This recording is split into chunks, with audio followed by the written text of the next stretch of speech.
Is this going to be the year you stop making excuses? I can't, I'm too old, I'm too young, I'm too fat, I'm too thin. I can't, right? I can't. I hear this all the time, all the reasons that you can't do something. Don't tell me you can't. Don't give me excuses. What's the reason you've given yourself why you can't be successful and you can't be better? There are people out here that could be more successful, but you have thought your way into a depression. You have thought your way into gravitating and moving into the direction of anything and anybody that's negative.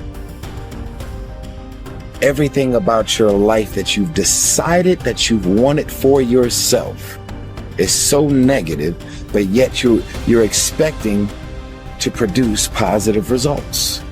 And it doesn't stop if you don't make it stop.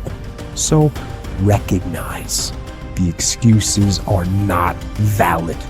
They aren't. They're trumped up. They're conjured up.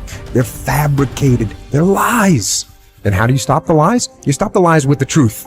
And the truth is, you have time. You have the skill. You have the knowledge and the support and the willpower and the discipline to get it done. A lot of you are trying to find inspiration and motivation with a depressed mindset. You're depressed because you're not doing with yourself. You don't find inspiration by not living in the grip of life. You need to live in the grip of life to find inspiration. Put challenges in front of yourself. When you put a challenge in front of yourself and you attack it, that's when you find inspiration. If you want all these things in life and you're just thinking that by some miracle of life it's going to magically happen, you got to wake up. The only way to get what you want in life is to get to work and go and get it. To look at all your adversity and all the excuses square in the face and push yourself out of your comfort zone to achieve what you want. I'm not going to allow things that I have no control over to control me. The only way to go about doing the work is get raw and get intense, get angry and aggressive, and make it happen for yourself. These test days, guys, these are the days that test your qualities. They test your characters. They test who you think you are. They test your fortitude. They test your endurance, your discipline, your grit, your dedication, your determination, your mental toughness, your character. Everyone wants to feel like a winner. And feeling like a winner requires that you win. You get the feeling of the winner by completing a task 100. When you do this repeatedly, eventually you develop the habit of completing the tasks that you begin. When this habit of task completion locks in, your life will begin to improve in ways that you cannot today imagine. In psychology, the reverse is always true. The incomplete action is a major source of stress and anxiety. In fact, much of the unhappiness that people experience is because they have not been able to discipline themselves to follow through and complete an important task or responsibility. If you have ever had a major assignment that you have been putting off, you know what I am referring to. The longer you wait to get started on an assignment and the closer the deadline approaches, the greater stress you experience.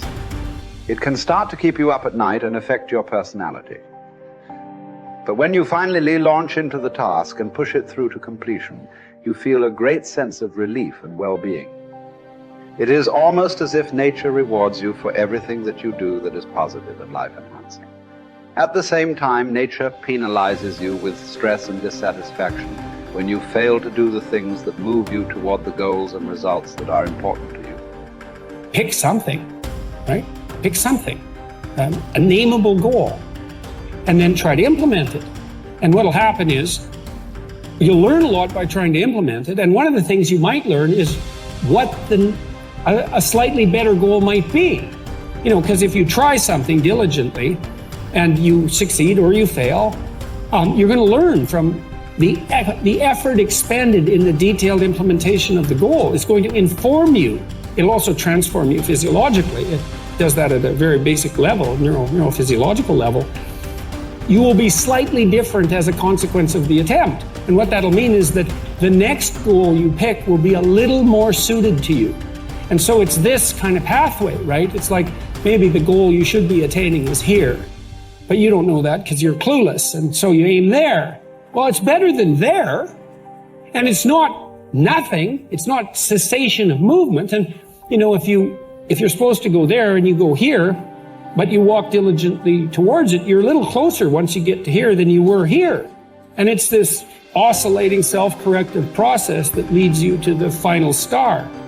And you have to be willing to engage in erroneous experimentation to manage that, but it is a self-correcting process. And so one of the things I always talk to my clients about is, well, let's try something, you know, and we'll reserve to ourselves the right to alter our trajectory.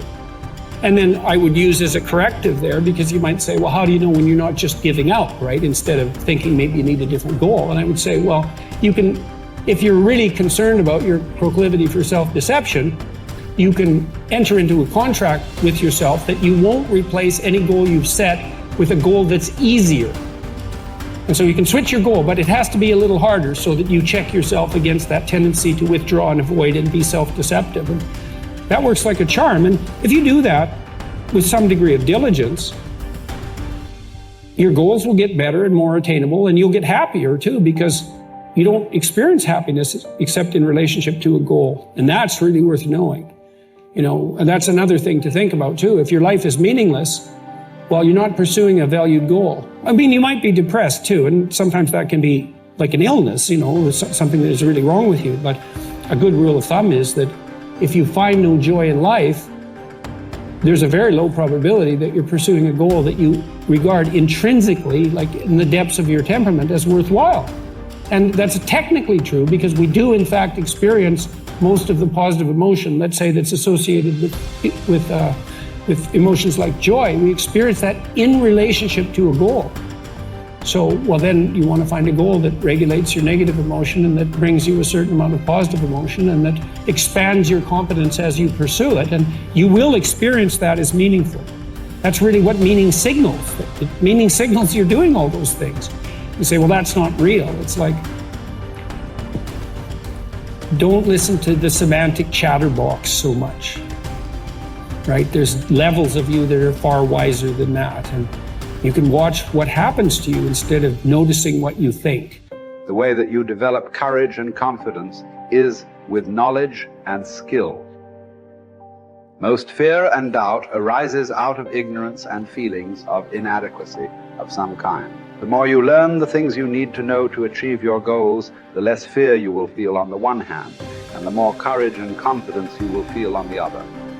Think about learning to drive for the first time. You were probably extremely tense and nervous and made a lot of mistakes. You may have driven erratically and been a danger to yourself and others. But over time, as you mastered the knowledge and skills of driving, you became better and better and better, and your confidence increased. Today, you can quite comfortably get into your car and drive across the country with no fear or worry at all. You are so competent at driving that you can do it well without even thinking about it. The same principles apply to any skills you need to learn to achieve any goal you can set for yourself. There's some times where the mind gets overwhelmed and you cannot slow it down. But by these certain tools I developed, by not allowing your mind to get away from the moment. You have to think about the exact moment that you're in. But I saw when I was younger, the moment became too big. When it became too big, I spazzed out and I would quit. But now I don't think about even like an hour from now, I'll be eating. I don't even go there. Because then your mind, no, we must embrace this, because now you have to be a leader in this moment. It's not about you just getting through it. I had 5 guys, and 6 including me, in my boat crew. Now I was the boat crew leader. So now another trick is this. If you don't think about yourself, there's no pain, which can also lead to pain later on in your life. But in these moments when you're struggling, if you are a true leader and you're worried about your men or women beside you, your mind doesn't care how cold you are anymore. Your mind's only worried about taking care of the men and women beside you. So I started realizing, man, if I take care of these cats to my left and my right in the worst moments, My mind is no longer thinking about, you're miserable, David Goggins. Get the hell out of here. You think about, how was John? How was Andy? How was Sam? How was Pete? Hey, how you guys doing? You're not thinking about me. So there's so many things you can do to get outside your own head to then allow your body to just be like, hey, we're just a machine. But you have to let your mind be able to process all these different tactics to do that. Take a different vantage point in life. When you are in the hell, you can't see the beauty of being in it when you're in it. Get on top of that mountaintop in your mind. Get on top of that mountaintop and look down on what you're doing. You can see a whole different world, and that world is beautiful. But you gotta get a different vantage point in the suck. Don't be in it. Spiritually, get out of it. Get that soul. Look down on what you're doing. Be amazed by the process of where you're at now and where you came from.